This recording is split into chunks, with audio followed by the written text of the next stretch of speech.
Well, hello, my crafty peeps. It's your girl, Tina. Come on, tell him thank you. And I'm back with another card share. Yes, it is the red, white, and blue time, 4th of July.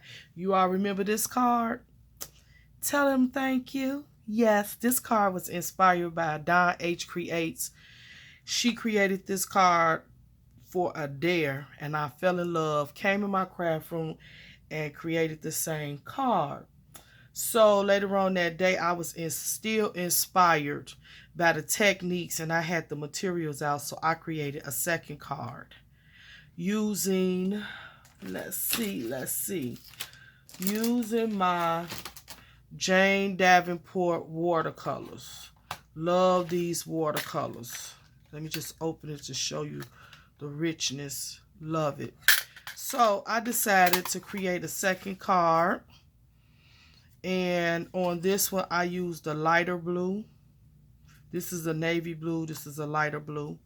I just love the simplicity of this card, but it's just a beautiful, warm card. So that's the second card I created. This is the inside. I used that Happy 4th of July stamp. The same one that I used on this card, right? And then I created a third one. Now, these journaling spots are, again, from the Authentique Honor set. And this journaling card is so funny to me. I just really love this card. So I wanted to put her on a panel. And the watercolor started to bleed when I went to the middle of it with that picket fence. But I love the way it looked. And to me, this card popped out in my mind to put on this card, because to me these two went together. The distress and the ink bleeding into the white, the red bleeding into the white, the blue bleeding a little bit into the white. I just really like that effect. So I chose this card to go on there, and I love it. And then this one I used a red paper clip, a gold paper clip.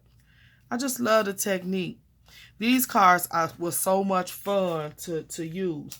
Now, I got questions about the watercolor paper. I use this Tim Holtz watercolor cardstock to create all three of these panels.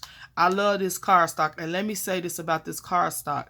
Do not be afraid to flip the cardstock over, because this cardstock has a texture. Okay, so it has a texture on this side, but this side is smooth. You can use the back of this cardstock and watercolor on it, paint on it, stamp on it, and it comes out just perfect. It's just a smooth surface, where this side has a texture. And if you look at my cards, I use the texture side. You can see the texture in those cards. Okay, I love it. And then once again, I was inspired by Don H. Creates. So you all tell me what you think about my second cards. I really, really, really like them.